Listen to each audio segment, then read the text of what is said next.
Welcome to the DingeCast. We are driven by a passion for discovery and the belief that history should be uncovered. Our mission is to reveal the hidden realities of the past to bring history into the light. Welcome to the DingeCast. Well, folks, we are here again. It's the DingeCast. We have got an awesome episode for you guys today. We are joined by Milani Thomas. Thank you for coming on. I know it's been a tough summer for us to get our schedules aligned, but we're Yeah. here. We made it work. So please tell the people who you are, what you do. Let us get to know you a bit before we dive in here. Yay. Well, thank you for having me. I appreciate it. So I'm Milani Thomas. I have my bachelor's degree in anthropology, and I also have a minor in film and television. My goal is to go back to school for applied anthropology as well as archaeology. And a lot of the areas that I'm interested in is more so with medicine, more so structural medical systems, as well as focusing on maternal mortality rates. But I am very much interested in exploring the history, especially of Black and Brown communities, and how systems in the past currently affect where we're at now. Yeah, yeah. Is there like a concise connection you can make there of like where the history aspect ties into modern medicine and mortality rates? Like are these two separate interests of yours or are these all kind of connected in some way? No, they intertwine, like especially when exploring the Black maternal mortality rates, we find like it's much higher than it's ever been in the last decade than it was in like the early 1800s up into like the 1900s. And you're wondering with like the lack of advancement of medicine, how was it much lower? And what Yeah. we find is like doulas and midwives existed back then, and they played a significant role in the prevention of the death of the mother as well as the baby. And now there's kind of a resurgence of bringing back midwives and doulas, which are like which have been like staple pieces in different cultures throughout history. So Yeah. kind of going back to those roots and bringing it now, you Very see, cool. yeah. Is there any I was just looking at this yesterday and this is kind of a different topic totally, but has nutrition played a role in that at all? Like were people eating more nutritiously back in the day than they are now, even though maybe there's more food scarcity? Like I'm curious if there really is a connection there that we're just eating garbage these days and that's contributing to a lot of these problems. I mean, yes, that definitely plays a huge role into it. I think there's like such a like there's a term called food insecurity or like food deserts where there's communities that don't have access to like homegrown healthy organic foods, but they just have like fast food places on every corner. So Hmm. when you're just like that's your only access to food, it's definitely going to impact. And then like historically speaking, we grew a lot of our foods. So like in terms of fruits and veggies, we were growing it and cultivating it, and we also didn't have like a lot of refined sugar or like fattening and chemicals and Yeah, literally processing. chemicals. Yeah. Yeah. Like it was a lot more cleaner. So I think that definitely played a huge role. And then statistically, we just see like such a like an incline in obesity as well as like high cholesterol, and you can definitely correlate that to our food. Yeah.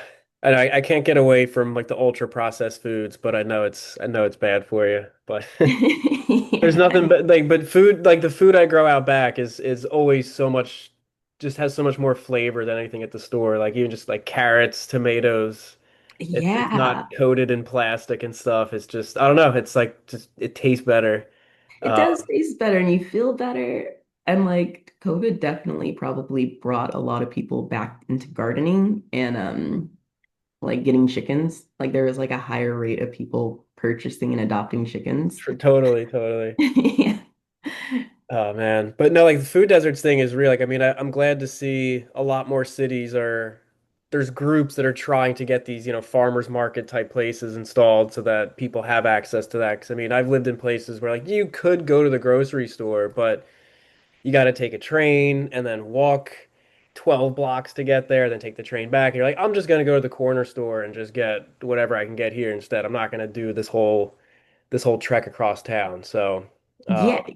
Yeah, it's so much easier to just go to like the convenience store and see what they have. Or and like a lot of schools are implementing community gardens, as well as I know with farmers markets out here, they're now accepting EBT to make it a lot more accessible for people, which I'm like, all right, step in the right direction. We want people to have access to healthy, organic food. So Yeah. There is hope for the future. Like sometimes I'm just like, we're just circling the drain here, but no, there's we can make it. We can make it. yeah. Um, so that's one way to segue here. So we wanted to talk about Black Cowboys because this is such an Yes. awesome topic because if you've watched our show, you know that we like to talk about the lesser discussed sides of history, maybe sometimes the darker sides, like the unflattering bits that don't Mhm. really fit into that upward momentum American narrative. And I feel like this is a really good one that just to acknowledge people who history just kind of wanted to forget intentionally or just by whatever kind of design. So Yeah. the Wild West. Let's get into it. I mean, I could. There's so much to discuss here, so let me just hand it over to you and let's start breaking down what we've got here. What is kind of the main aspect we're looking at here? Okay, so the first slide we're going to talk about is like the mythos of the Black Cowboys, like what entails with that. We're going to explore what the West is, what like the Wild West was considered, as well as what is a cowboy, kind of the history of it, and then segue into Black Cowboys, how that was relevant in the Wild West, what did cowboy culture look like, how is it different than Black cowboy culture, if there was a difference, what we can learn about that. And then, like, later, we're going to discuss the relevancy of cowboy culture within the Black community today, like how we're seeing it kind of exist in today's time. Excellent, excellent. Well, let's get into it. Let's start from the beginning. Okay, yeah, the Wild West. So the Wild West is essentially like a time period, like a cultural time period of like Western expansion. The dates are usually 1865, post-Civil War era to like 19 or 1895. It like stretches between 1890 and 1895, but like the last stretch of 1895 is kind of like when you started to see a dwindling of cowboy culture just because of railroad transportations was like becoming expansive, and like barbed wire existed, so there it lessened the need for cowboys in general. So the western frontier encompasses lands like Texas, Kansas, Arizona, Wyoming, Oklahoma, and like New Mexico. And again, it was predominantly post-Civil War era when a lot of the white communities were migrating to these spaces because land was available, and ranch life as well as plantation life was kind of taking off. So with like that migration of white people, specifically in Texas, also came an influx of slavery. Um, so, kind of right before we entered into the Wild West, what we saw was cowboy culture in general was kind of already taking off, um, because it had its roots in vaquero culture, which is like a Spanish term for cow handler. Um, if we, Let me not get ahead of myself. Um, so like again with the Wild West, we're seeing an expansion of agricultural and pastoral lifestyles. So there was more herding, there was more cattling, and there was an influx of like meat consumption. And ranchero culture was just kind of starting to blossom within like the 1860s to the 1880s. And in a way, I guess so. It's like cowboy culture really was of Spanish origins. Is that safe to say, or is that not Yeah, quite like, accurate, you know? oh yeah, like in my next slide, I'll expand a little bit Okay. more about. And before we jump there, so the time frames here, like post Civil War, obviously, Is there kind of a cutoff for what we consider the Wild West? Like, is this like once you hit the Rockies, are we talking about like the actual Pacific coast, or is this more the flyover states? Like, you know, I want to say the flyover states because there's like a term or a quote used where it's like around Western expanse, and it was like we have to look past the Appalachian Mountains, and that's how we grow. That's like what we are considering like the expansion of the Western frontier is past the Appalachian Mountains. But again, it was predominantly at least ranchero culture was like predominantly within Texas and Kansas and Oklahoma, like those states. makes sense, makes sense. Because we before the call we were just talking about this early settlements in California and up the Pacific coast that it's like it was occupied, a good 200, 300 years before, this all really took shape. Like I'm talking like the time frame I mean is like the 1600s to like the 1900s, but a lot of Mhm. that was maritime immigration. They didn't necessarily go across the United States to reach there. So it's interesting. You've got these settlements over here, the gold rush, Yeah. 1840s or so. But culturally, that it's like, yeah, it's frontier town, it's similar kind of vibe. But the Mhm. Wild West is more pinned down to that culture of like Texas, really. There's like a slight difference, even though it all maybe at the surface looks similar. Yeah. They're not really the same kind of societies. It's really interesting. It is interesting because it's like, and specifically with Texas, just like another added little tidbit is Texas had like a lot, it documented a lot of the Black Cowboys within Texas, not even like in other different states. It's just there was a lot of rodeos happening in Texas, which gave a lot of media and exposure to Black cowboys within that culture. So it's like there could have been so many more, which we'll get down later, but like Bill Pickett's or Nat Love in different states that we just don't know about because they weren't in Texas. Yeah. Um, so yeah, what is a cowboy? So cowboy culture does have like its roots in um like its origins in Spain and in Mexico. So again, cowboy culture was believed to kind of originate within vaquero culture, which were the original horse-mounted herders. They were the people who knew how to break a horse, how to herd cattle, and how to lasso, and would use techniques like branding, which branding had its roots in like Egyptian culture, like way back then. But then there was like an evolution within Spain around like the Iberian Peninsula, I believe, where they were growing pastoral lifestyles and they were practicing like having more livestock. So with that came needing to know how to wrangle and how to herd a lot of the cattle that they had. And once Spain owned Texas is when a lot of that kind of became within like the US because you had Mexico and then Spain had Texas. And with that, they grew ranchero culture and they were teaching neighboring states the lifestyle of ranchero culture as well as techniques of how to maintain your livestock.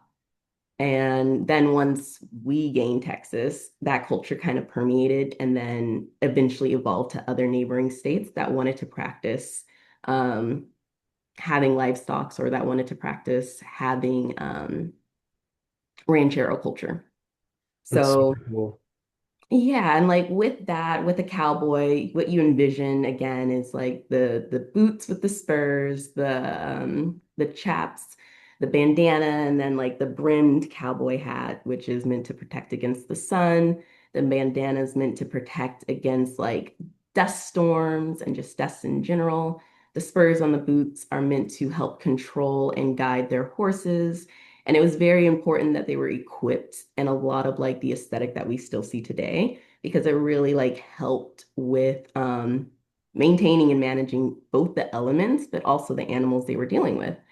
And as a cowboy, your job wasn't just to like wrangle cattle and to like migrate and protect herds and transport them, but it also required you to fix fences, like to do maintenance around the land, as well as be skilled with ropes. And then in some cases, like I know there was like this story that I came across of one of a black cowboy who was describing like a bull that like got caught in like these fences, and it was like just wild, and he had to learn how to like wrangle the bull with like no equipment but just his bare hands, and developing a technique to soothe this creature, this massive, like I don't know how big That's they great. are. Yeah, Yeah.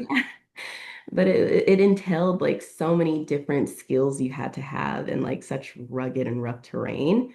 Um, and at the time, there wasn't like barbed wire didn't exist in like from like the 1860s all the way up to like the 1890s. So like making a fence was vital. And if you can imagine, if you have like 20 acres of land and oh like yeah. more than 100 cattle, that type of work was just gruesome. Yeah, like And where, yeah, how do you even get the motivation of like, oh my God, like you'll see ranches in wherever, Montana, Texas, and you're like, that fence goes on forever. Like yeah. somebody had to lay all of that. It's crazy.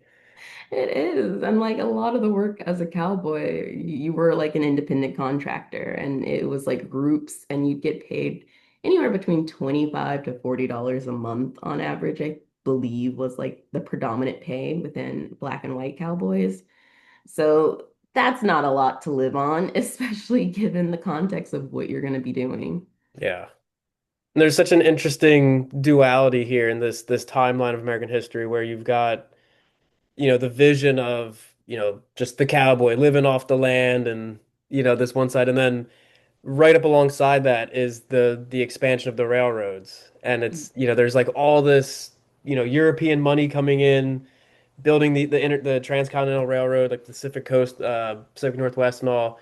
Because like, you look at Montana, right, and like if you watch like the Yellowstone series, 1883, and all of that, you would think there was just nothing there until some people rode in on their horses. Hmm. But like the Broadwater Hotel, I think it was built in like 1888 in Montana and Helena, I believe. It had electricity, it had heated water, it had an indoor pool. Like it was like a nice hotel because Wow. there was a railroad, because there's all this money there. And it's just interesting to what I mean? Like these guys in suits from New York or Dallas, and then there's like the Cowboys who are like, what in the world? Two Yeah. totally different lifestyles coming up against each other. It's hard sometimes to frame the way you look at history, to accept, not accept, but to consider that these were all happening simultaneously. Like, right, it's a big country, and Yeah. it's like you get these areas that are so, you know, uh, not advanced, but just society has been built up. There's cities, and then you go in whatever direction, and there's nothing for hundreds of miles. So it was just such a Yeah. weird time in this country where everything was like starting to come together, but the stronghold of the old world was still present. It must have been a really weird time to be alive, is what I'm saying.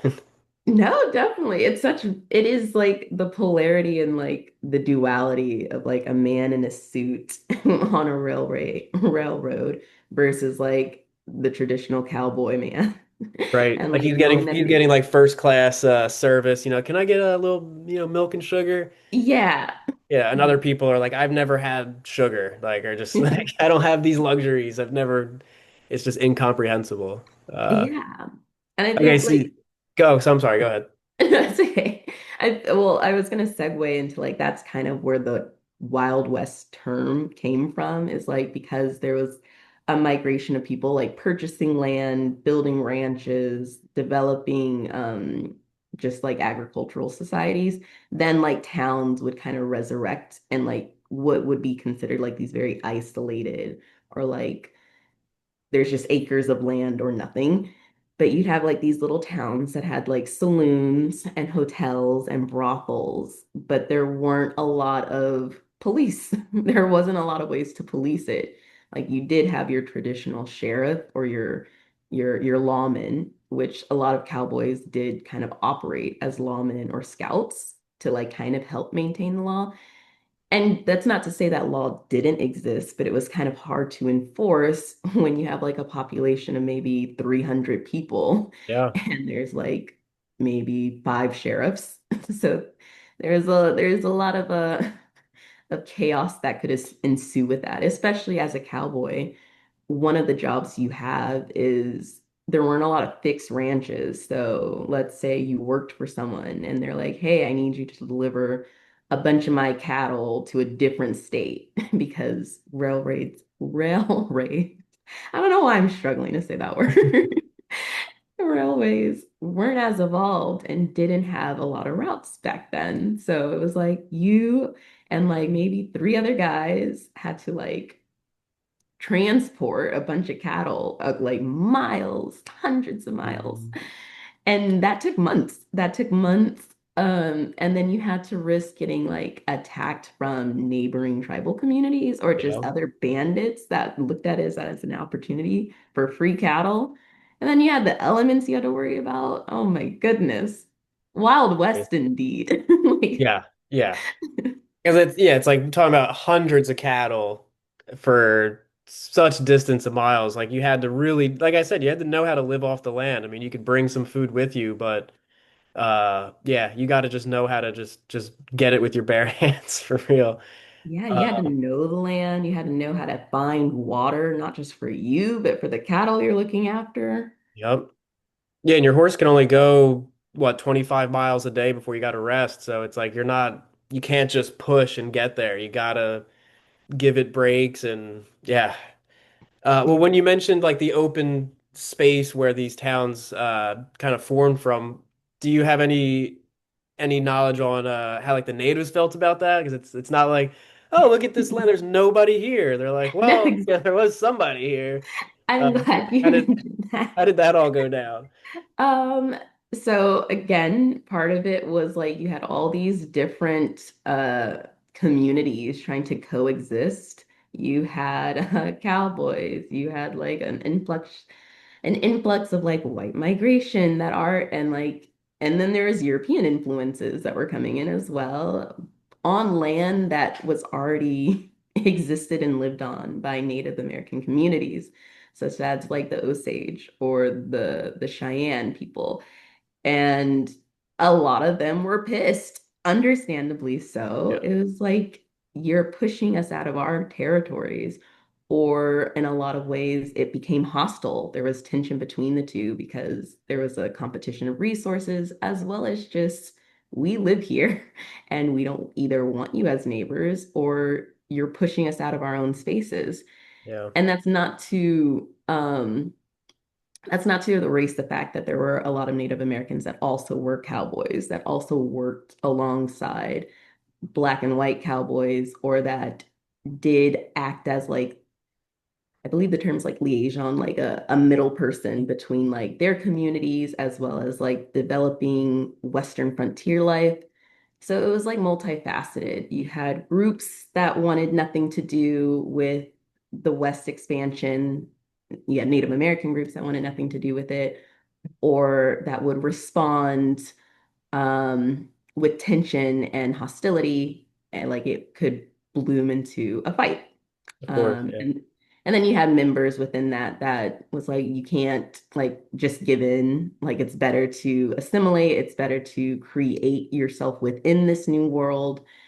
Um, so it varied, but predominantly, yeah, one of the issues that a lot of cowboys would encounter is there would be like attacks, but also just attacks with like colonial settlers that would naturally, yeah, settle too close to a territory that was already taken. And then you had the government too, that like the Indian Territory Act, which is, hey, we're actually going to come in. The states that you've been living in, we're actually going to take these and claim it as our own. And we'll like give you a little piece of it. So it's like high tension. And I'll talk more about it later because there's like a very prominent Black cowboy who lived within Indian territory and knew how to navigate and essentially I want to say act as a nice medium between the two worlds in a way that respected and fostered a little more peace during this time. Yeah. No, that's really insightful because that's more or less what I've read that there were.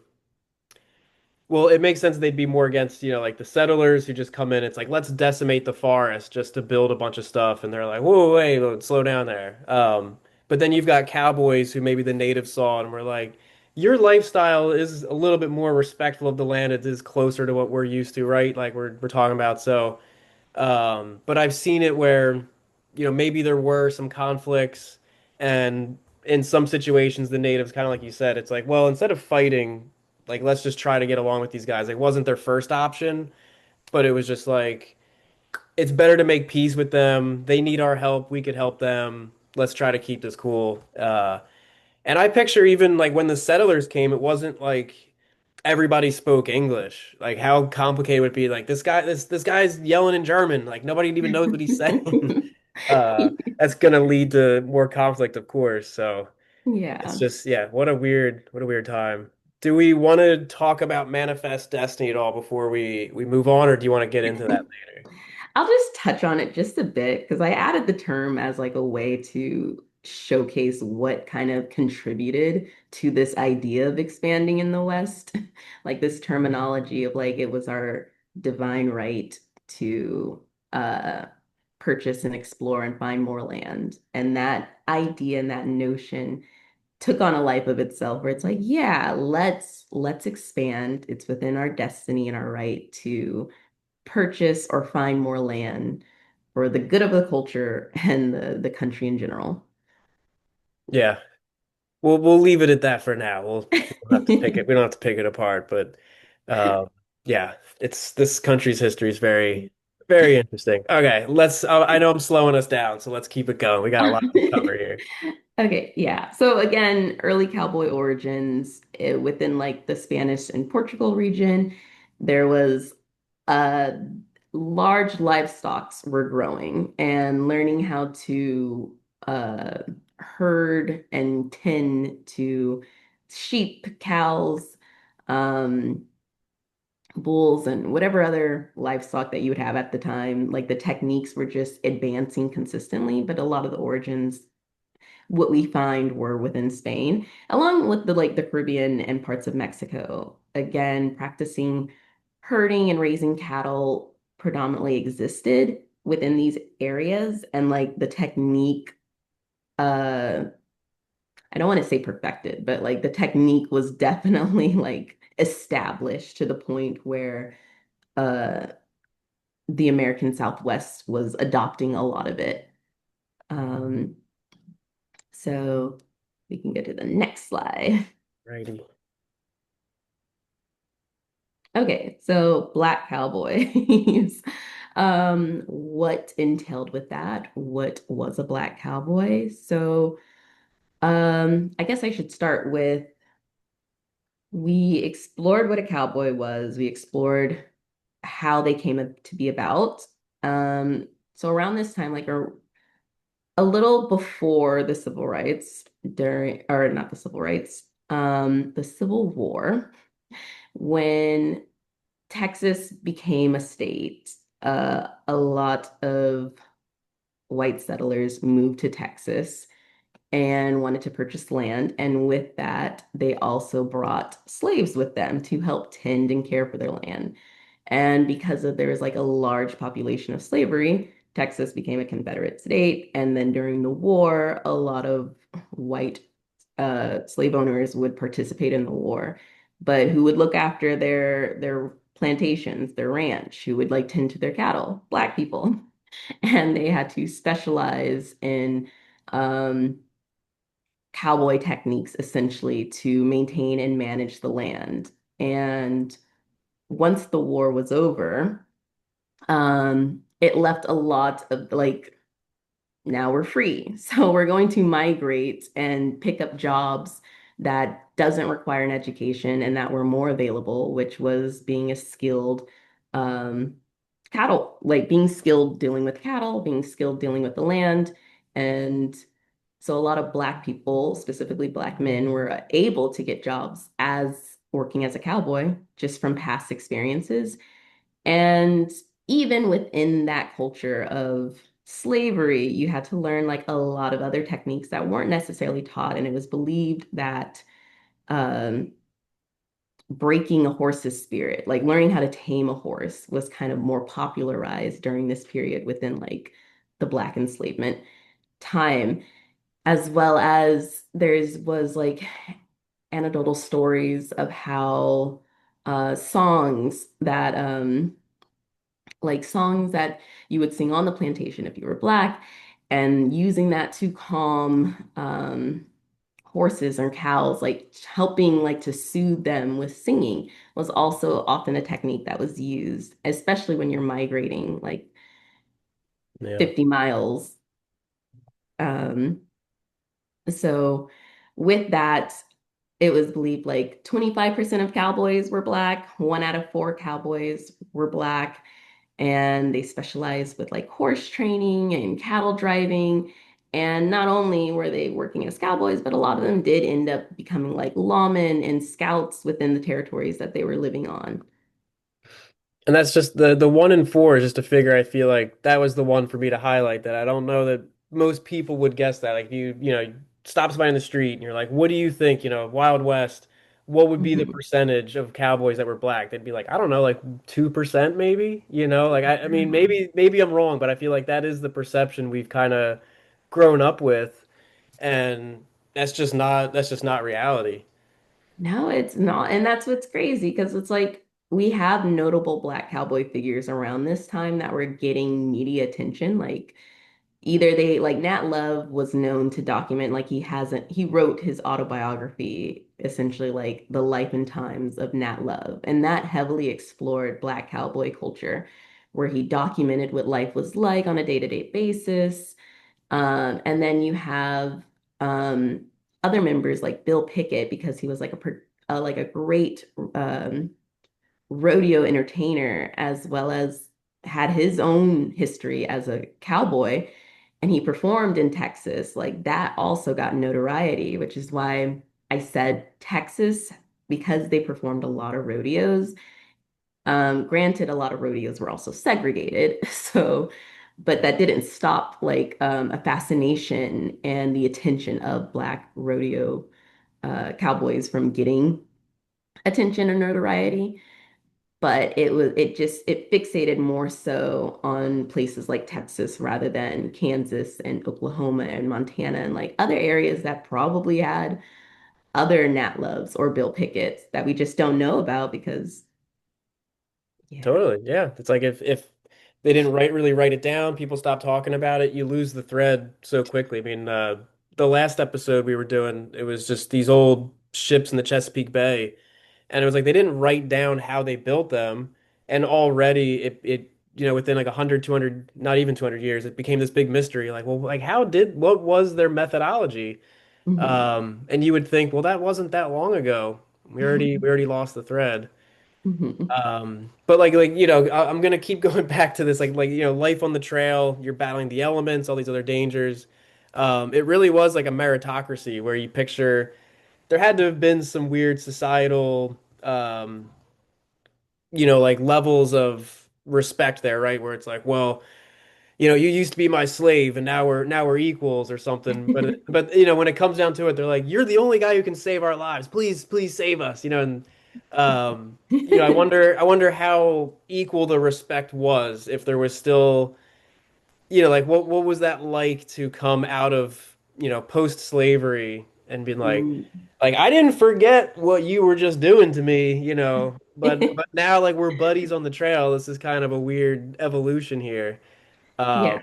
but I like that, the necessity of skill and survival kind of brought the best out of people. I don't know. Maybe that's not accurate to say, but it feels like that was what was going on. Well, I would say like within cowboy culture in general, like Nat Love would had us he had said that there was such a camaraderie and a sense of equality with other cowboys within the community. Like we're all just trying to survive. We're all dealing with the elements.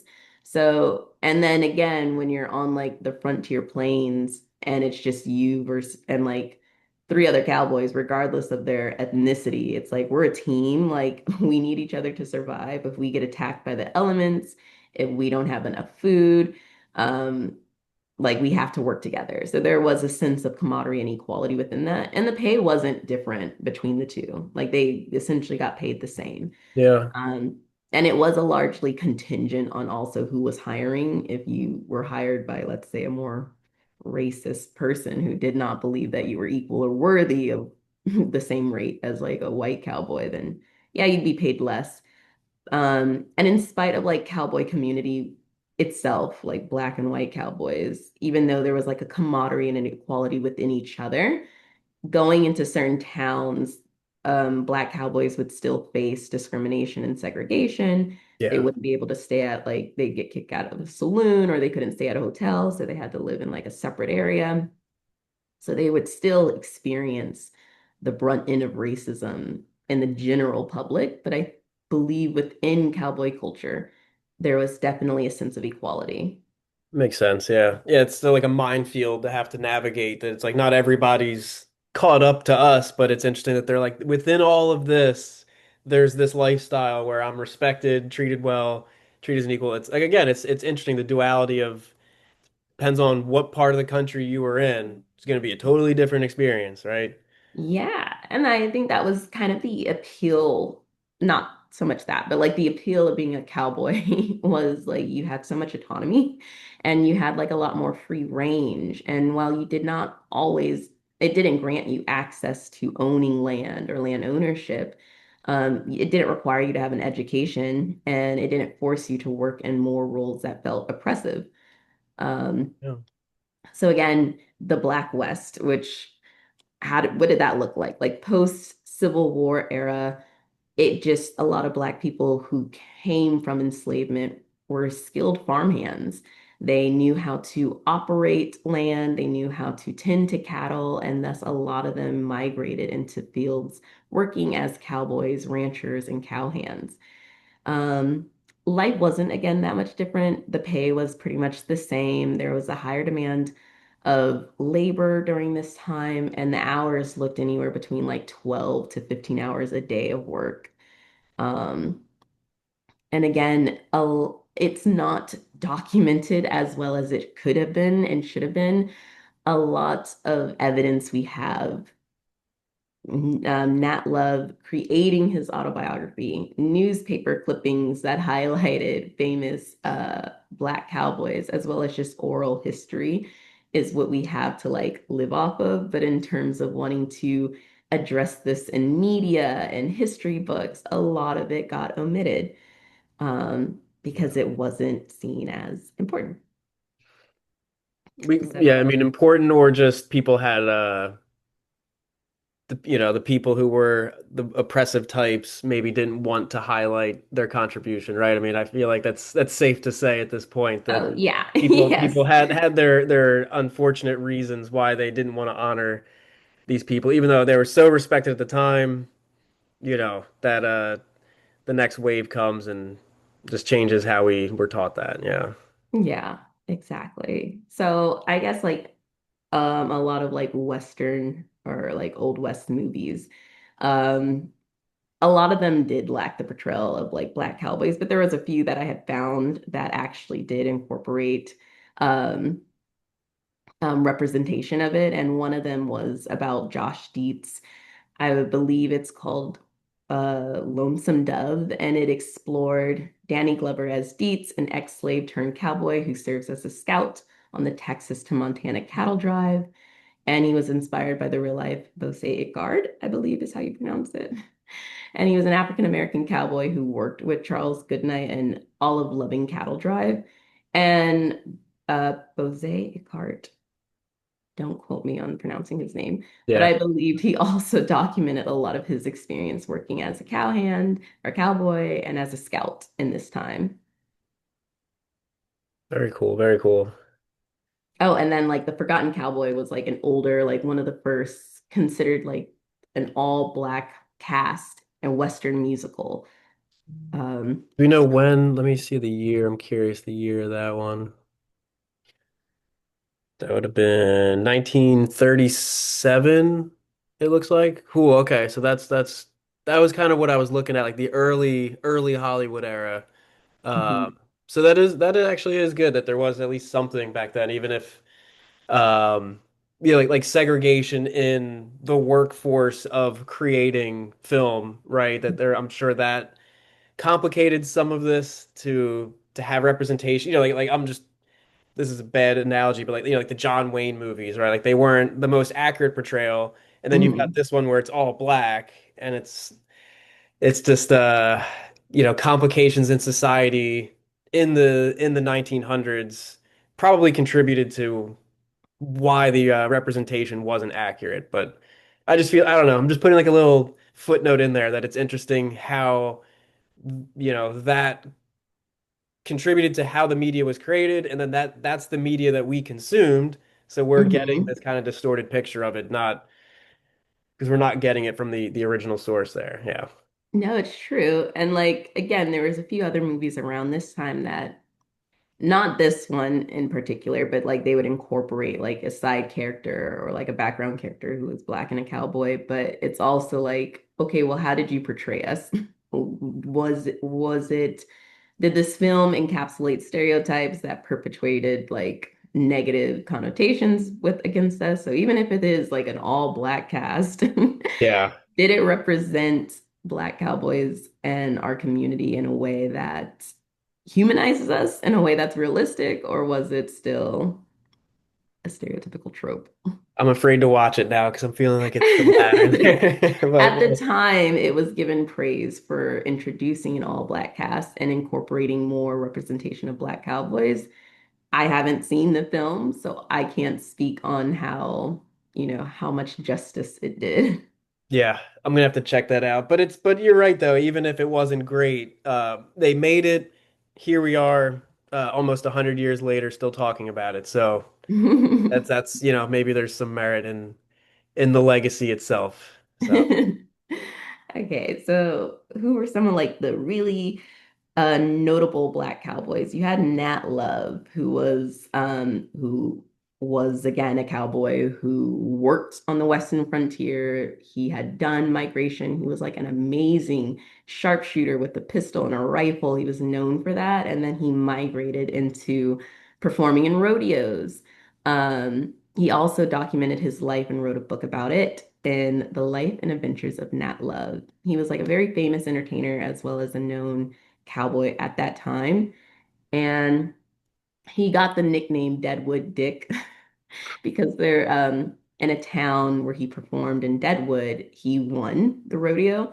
And it was like him out of six, I believe, black cowboys who performed. And what wasn't like a segregated rodeo at the time. Like most rodeos were segregated, and most black cowboys would perform at their own rodeos. But every now and again, there'd be one that would allow for black cowboys to perform. And I'm not sure what state it was, but the town was called Deadwood, and that's how he got his nickname. So gotcha. and then you had Bass Reeves, who was also a notable, like, born as a slave and lived in a lot of Indian territory. He learned and spoke different languages, and he lived within Indian communities, as well as it was believed once I forget the age, but at one point he flees to the north to become free. And because of his skills living within Indian territory and knowing how to navigate the land, find water, and speak the languages within the community, he became a scout. He became a scout to a lot of the the rangers within those areas to help guide them and communicate with like neighboring tribes, as well as help assist in like land navigation. And gradually, as he gotten older and like kind of established himself as this like reliable, trustworthy being he was appointed deputy marshal in Mississippi, and he was the first Black U.S. deputy marshal. And who he is largely believed to inspire the Lone Ranger, like the Lone Ranger series, which features this heroic cowboy-esque man who like fights laws, and it's believed that Bass Reeves is heavily um, based off of that, Oh or yeah. yeah, his character or who he is the basis of the Lone Ranger. But he was known to, like, one, he was an excellent shooter. He was great with guns. He was known to use tactics such as like disguises. Yep. And Awesome. within his time, he had like caught over, I believe, 3,000 in like It's in up his, there. Yeah. yeah. And like there was a known tidbit that he had like shot 14 men in self-defense. Like he had like the stories of shootouts that you hear in like Western stories. You can believe that like Bass Reeves had those. Oh, totally. Like he was like the tough dude back then. Like, I mean, you did if you were a criminal and you saw him coming, you're like, oh, dude, it's over. Like, it's we're definitely not getting out of this one. Exactly. He stood Yeah. at 6'2", 180 pounds, and he was no joke. He took his job serious. He was very respected. Hmm. A lot of newspapers within his areas wrote about him just because he was known to one, just like he didn't know how to read, and it was known that like he would just memorize the warrants, and that's how he would like catch criminals. Um, and he was just known to like be consistently good at catching outlaws and bringing them in, so much so that that his son had he brought his son in, and his son had killed his wife, and instead of he brought his son into the to be arrested. So Wow. it just He was the showed real that, deal. Yeah. yeah. Mhm. The law is the law. Exactly. But yeah, I mean, he's such an interesting where like multiple languages, like all like just a jackknife of or like a Swiss Army knife of skills. Maybe I'm wrong, but I feel like I was not taught about him growing up. I didn't learn about him until my adult life, maybe like 10 years ago. Am I wrong there? Like, are they teaching about him, or is this like I think there's like a TV series about him now, so there's like more coming out, but I just don't remember ever learning about this guy when I was a kid. No, yeah. I think all of the people that I'm talking about are going to be talking about, I did not learn about them until well into like my college years. Yeah. And then revisiting them now as I'm exploring the topic. And there is a series on Netflix that does explore like um I forget what it's called, but it definitely highlights Bass Reeves, Nat Love, as well as Bill Pickett during this time, and then Stagecoach Mary as well, who was like the first female Black U.S. postal carrier. Hmm. So Well, very cool. so there's documentaries and there's TV shows that highlight a lot of these people. And then Bill Pickett. Bill Pickett, born to former slaves, and he is one of the most famous rodeo performers and cowboys out here. He essentially was indoctrinated into the National Rodeo Hall of Fame. Currently, to this day, we have rodeos that honor him and that are dedicated to Black rodeo entertainers and Black cowboys. And he was known, which was so interesting, this like piece of information. He was known to have developed this technique called, which is now known as like bull steering, but it's called bulldogging, I believe was the term. And it's when you bite the lip of the steer and wrestle it to the ground. And he said that he developed this technique because he saw wild dogs do this to capture a cattle. And so he Hmm. emulated it and would use it in his performances. Um, and he was also really great with the lasso. He had really great rope skills. Um, again, worked as a cowboy. I believed once cowboy culture was kind of dwindling because uh, railways, railroads were evolving.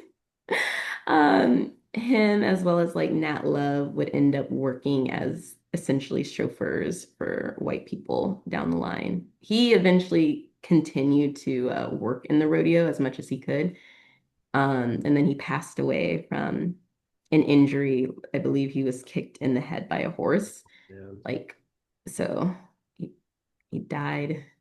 I don't want to say doing what he loved, but essentially in the Comes with the rodeo. territory. Yeah. Crazy, crazy stories about him though.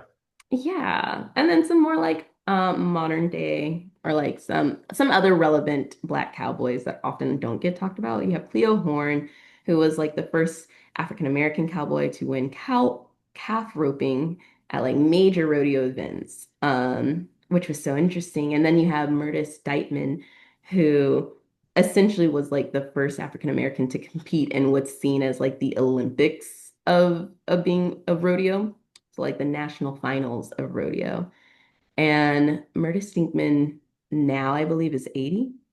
Yeah, I was gonna And say because Cleo is born in like the 1930s or like 1939, so this is a bit later than some of the other guys. Let me look up Dykeman here because he about the same. Yeah, born 35, 1935.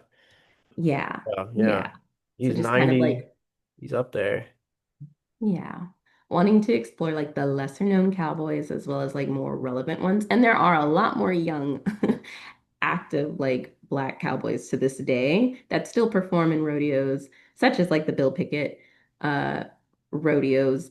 But I did want to highlight them too specifically because I was like, oh, that's so interesting. Murtis Dightman. And Murtis was talking about how like growing up, he worked on a ranch, he worked on a farm, so he knew how to like uh cattle rear and had a lasso from the age of like 10.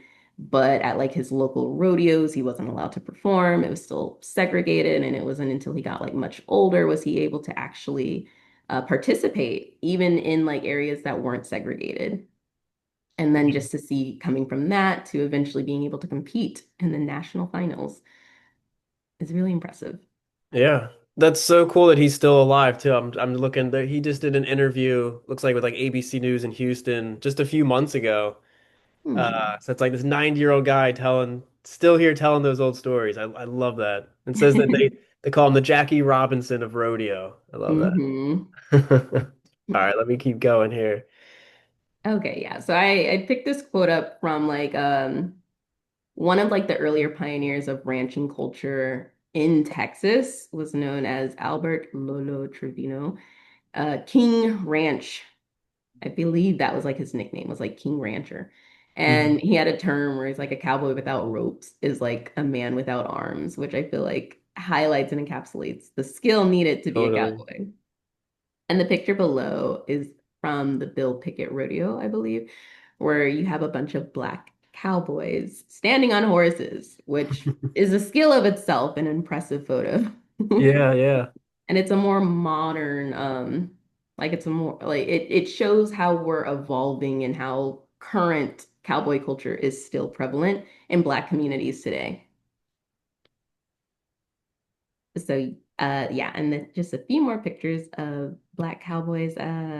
So this person is not named, but the picture's from 1903 in Pocatello, Idaho. Very cool. Way up there. So that, like we were saying, it's Texas to Montana to Idaho. That's a lot of territory. Yeah. Just a few more. I love the old photos, like just Yeah, to these are get the like little an idea snippets of what we it looks get to get a little window into there. No, nobody ever smiles in any of the pictures, obviously, but uh, like. just to see I like just seeing the clothes, the Mhm. little decorations. Just yeah, I love it. And then I knew we were gonna end up. We're talking about modern culture, of course. Cowboy Carter. How can we not? You How can we can't not evade bring that up? it. I know, a cultural icon. There's layers to it, but with the Cowboy Carter album, Beyonce specifically dedicated it to honoring Black cowboy culture and wanting to pay homage to Black people in the West and how their stories get omitted from history books and wanting to honor that legacy and how it's played a role in today's time, the contribution of Black people within country music, as well as just the country overall. Yeah, So she created this whole album honoring that legacy. And I like a lot of the songs on it. Um, but it's interesting how, with her specifically, she uses music as kind of a resurgent of like, let's go back in acknowledging and integrating within like uh cowboy culture, country music, Hmm. and country culture in general. Um, It's a super powerful tool, and from somebody with her fan base and reach, I mean, it's really like she can really shift some tides there with whatever moves she makes. So it's pretty cool to see the impact that's had. yeah, and it's interesting. I didn't put Little Nas X on there, but I feel like if you are aware of like the song Yeah, yeah, Old Town Road, I believe is what it's called. But like I feel like once he released his music, then became like a domino effect of more Black people creating and producing country music. Or like kind of infusing it and like different genres to stay relevant within the Black community.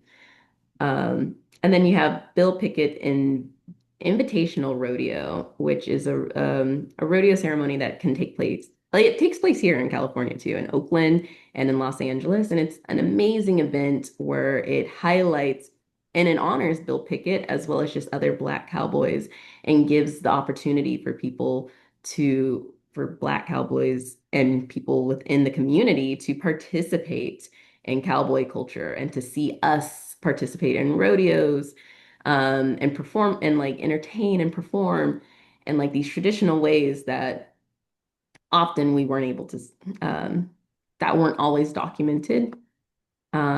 And I really want to go to one. Like my family likes to go. okay, Yeah, and so I'm check it definitely out. Yeah, exactly. And yeah, it's amazing. It's cool. It highlights again modern day Black cowboy culture while honoring the legacy and the history of it too. And then we have the Compton Cowboys, which is a nonprofit, Esquitarian, I believe is how you say hmm, it, group that aims at bringing children within these communities, Black and brown children within like communities that lack resources and availability, horse therapy and learning how to ride horses and just learning about cowboy culture in general as a way to get away from the streets, as yeah, a way to opening up different opportunities. And there are a lot more nonprofit organizations similar to Compton Cowboys in different states that do a similar thing where they teach like how do you ride a horse? Know the history of we um, how we evolved with this country in terms of cattle rearing, in terms of being a cowboy. So it's also a yeah. really beautiful No, um, it is cool. organization. Interesting way to bring this full circle. That I remember. I don't think it's still there anymore, but years ago in Northeast Philly, there was something like that where yeah, you're like, I'm not a, this is a really unexpected thing to see here that there's like a little stable and horses and they're letting the kids ride them and Hmm. stuff. And it's just to just bring that access to a place that otherwise, you never would. I mean, I knew people in Northeast Pennsylvania that like, not necessarily Philly, but just that area that never really left their town. They'd never been to the Hmm. beach. Like they just Hmm. like never went outside of that bubble. And like you got to understand people grow up their whole lives just stuck, not stuck, but just unaware of, the access they have to everything else. So people bringing these things into those areas is super important. It's really cool to see that. Yeah, it is. And it definitely helps. It definitely helps exposes you to like one, a different culture and two, alternate opportunities for you. And like, oh gosh, I know a lot of the kids who participate in cowboy culture find it amazing and healing because there is just like an element of horse therapy that gets infused to a lot of what they do. And um I've never done horse therapy, but I hear Yeah, how powerful and healing it can be. So it's awesome that we have that here in California, in Compton specifically. that is super cool. I wish I could. It's expensive out here because I was looking to go out and do that, and I was like, oh, that's an expensive afternoon. But one of these days I'll have to go out and try that, or at least go to a rodeo just to check it out. Yeah. So And then here I just linked the Bill Pickett Rodeo website just to explore what the homepage would look like and Oh, like how, excellent. You yeah, can and put a like, link in the description if anybody wants to check that out too, for sure. yeah. Well, any other thoughts on this whole topic? This has been super interesting to cover here. Yeah, I think I'm it's amazing. It's interesting, it's fascinating, and I think seeing like the relevancy it still holds today is beautiful as well as just kind of it's just like a multi-layer like intersection of different things of like dabbling with like one, the evolution of our country, and two, like the layers of racism and discrimination that kind of got infused with it, but still how so many Black people kind of navigated into these areas of cowboy culture because they found it freeing and liberating and honoring like a lifestyle that they wanted. And I forgot to mention this, but there was like aside from just like American Black cowboys, in terms of cattle rearing and holding livestock, I know that in Africa there's roots of doing a similar thing, and so much so that like Spain and the Caribbean, when there was like a migration over to the US, they also brought with them like African cattle that would still kind of exist to this day if they didn't like die out. But it also pointed out like when you brought in slaves from Africa and African cattle, they would bring in their own rendering skills of how to caretake for them. So to see how that also kind of got infused to vaquero culture and how it evolved to what it is today is Yeah. really cool.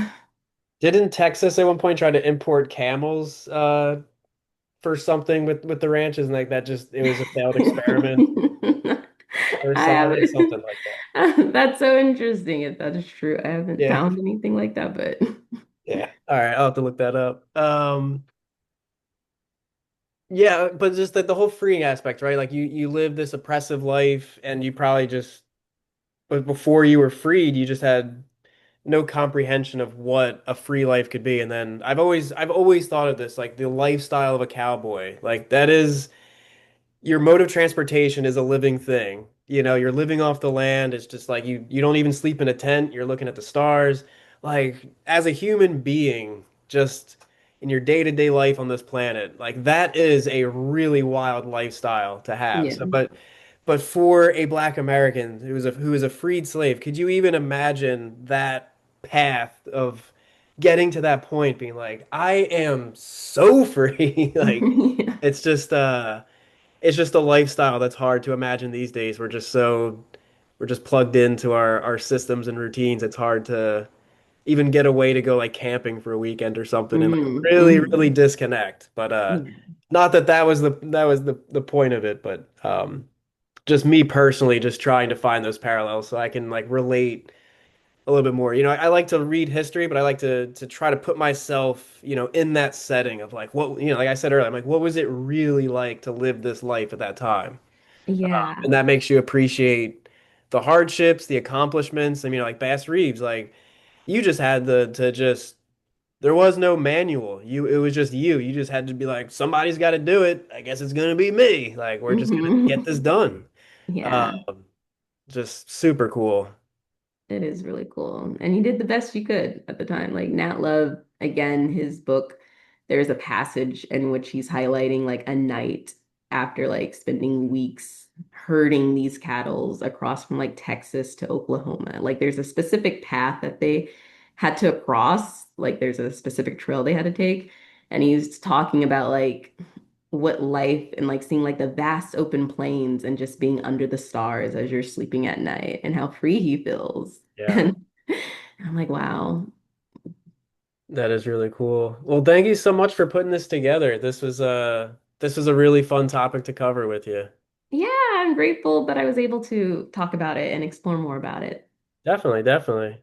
Well, tell the people again who you are. Where do you have like a website? Is there anywhere they can find you if they want to see more of your work, or do you have Yeah. anything? If we want more, where can we get it? Oh, yay. Well, Milani Thomas. Currently I have a Slack account called Art of Anthro, and then I'm creating a YouTube channel. So my first video would probably be sometime October 1st, called The Art of Anthro. And in it, I will be exploring anthropological topics, do a deep dive, as well as make short films. Awesome, awesome.